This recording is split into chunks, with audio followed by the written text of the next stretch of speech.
And comic book friends, I'm Travis, and it's New Comic Book Day, yay! Or at least New Comic Book Day for me. These are comics from January 22nd, 2020. My invoice here says this week that I got a measly 12 issues. That's like 2 weeks in a row of only getting 12 issues. Is this the new standard? Maybe it is. Sometimes it doesn't feel like it, but I think, subconsciously trimming back on books. I'm getting less and less superhero books, I think. Not because I dislike superhero books. I like the genre. But some of it is starting to become paint by numbers. And I say that as somebody who's been reading superhero books for 30 or more years. Probably closer to 40. Oh yeah, we're old. But yeah, so I want my superhero books to tell me something a little different, and some of them aren't. I say that, and then I've got some pretty standard superhero books in my list in my poll. So that doesn't always jive me saying that, but I think that's why. And so many books get tied into event type things, so I stay away from a lot of stuff because of the event stuff. Anyway, you're not here for that. You're here for the comics, right? Let's start right off. First off, we have Heartbeat, issue number 3. Once again, this is the Maria Lovett book that was put out in Spain, I want to believe, quite a while ago, and now is being reproduced by Boom Studio. New covers that have more of her traditional style artwork on the outside. Inside, it's a little more refined, her style is. Interesting book, has to do with love, obsession, death, all mixed into private school in some way. Well, we'll see. I've enjoyed the first couple issues. It's been interesting. This is all her, whereas most of the other stuff of hers I've read have had other writers involved, and she's been the visual storytelling part of the thing. So next up, we have Edgar Allan Poe's Snifter of Terror, Season 2, Issue 4 of 6. Clearly, this is homage to the Hulk covers. He's always kind of fun. Not necessarily anything that blows my mind or anything, but just some kind of fun pokes at Poe or recreating Poe's style of work. So just some kind of fun, a lighter, morbid type reading from Ahoy Comics.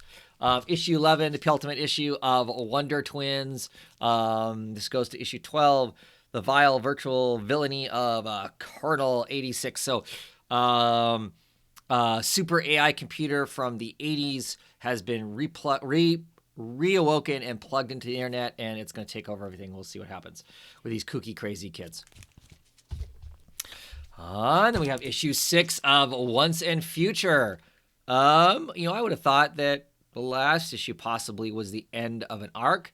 So maybe this is. Kieran Gillian, Dan Mora, Tamara Bonneville.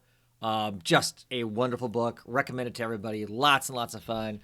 Some good laughs, some excitement, and whatnot. So very much looking forward to reading that. That'll go towards the top of the pile probably. The Old Guard. Force Multiplied, issue number 2 of the soon-to-be Netflix series. Look forward to seeing how this plays out. First issue of this arc kind of set up the new thing. Some slave trade fights and whatnot. Kind of a new nemesis with the same old problem, trying to snatch up the immortals. And I'm assuming, try to become immortals themselves, or I'm not sure what part of that. We'll find out what the villains really want with the immortals. And see where that all plays in at. So, looking forward to it. Some Greg Rucka and Fernandez, great Fernandez art there. Another book that'll go to the top of my list, because the top of my list is going to be huge. Wasted Space, issue number 13. Continue to really love this book. It's commentary on society. It's commentary on life. It's commentary on pondering the greater existence of everything, and just kind of saying F it all and trying to get through life. Very much looking forward to this book. Vault Comics, always some good stuff. I really like Sherman's artwork on it. he just has a distinctly different style than a lot of other stuff, and I appreciate that in my comics, seeing something that's not your standard comic book affair. So we are on to a new arc of Batgirl. Different artist on it. Different artist on it. Torme, I don't know who that is. With Sarame on it also. Danger in the Dark. I have no idea what's going on. Batgirl has finished fighting Oracle. We're out of the whole Year of the Villain thing. She is on to new adventures. And what are those new adventures going to be? We're going to find out. Man, it feels like I just read this. Something I'm that far behind on my comics. Basketful of Heads, issue number 3, or is this 4? Issue number 4. Yeah. Last issue was our main character was left in a very, very bad way. So I'm curious to see what happens next in this.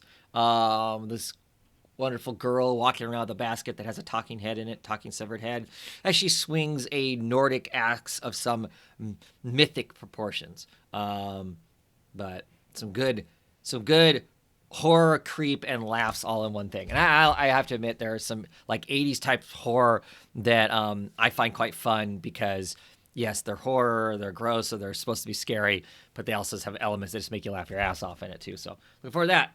And we have issue number 87 of Batman. This is the second issue of the Tinian-led Batman. Gilliam March and Moray on colors. Do the interiors on this. I'm super excited about that. I am definitely a Gilliam March fan. Another Spanish artist. Draw some cheesecake, whatever. I really like his style. It's a little bit different from everybody else, and I really enjoy that. And Moray's colors on it are just kind of top-notch kind of stuff most of the time. So I'm looking forward to Batman. Not real crazy about the epilogues at the end of the story because it gets too far into the Joker stuff, and I'm just not interested in the Joker stuff, but excited otherwise. And then we have Books of Magic, issue number 16. I believe this character on the front here is basically a magical detective, I want to say. And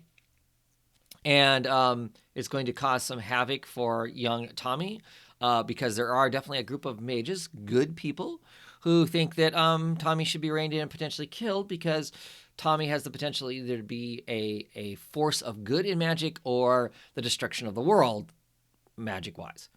So at what point do you cut your losses, right? Which is one of the interesting things about the story. Looking forward to reading that. Next up, we have the Phil Hester book, Family Tree. Phil Hester on art. Jeff Lemire writing it. This whole saga of tree-like wood people and somebody out to try and catch those specimens and do who knows what with them. And family drama all mixed in along with that. Look forward to checking it out. I like to read any Phil Hester book that Phil Hester draws. Phil Hester's the king. And a book that will be the first book I truly do read out of this pile of books. It is John Constantine Hellblazer, issue number 3. He is dealing with potentially the Heavenly Host or some psychically afflicted guy hanging out in a park who's created a Heavenly Host that is butchering the gang kids and whoever else walks into this park. The man is a bit bigoted, so the vengeful spirits are pretty nasty. This book is just brilliant. Wonderful artwork by Aaron Campbell with Jody Belair on colors.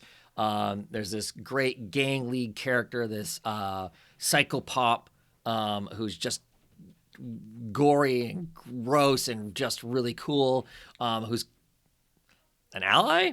Not really an ally, but somebody who's trying to figure out what's eating the street kids, but clearly a bad dude in himself. But I love that. I love the fact that there's just tons of gray, very little black and white, tons of gray. Just makes the book that much better. Simon Spurrier absolutely gets this character. The first 2 issues have been brilliant, and the kind of introduction into the Sandman universe, issue that stood on its own was great to set this thing all in motion, and I'm just thrilled to have it back because this my wheelhouse, I guess. So, that's it. that is it.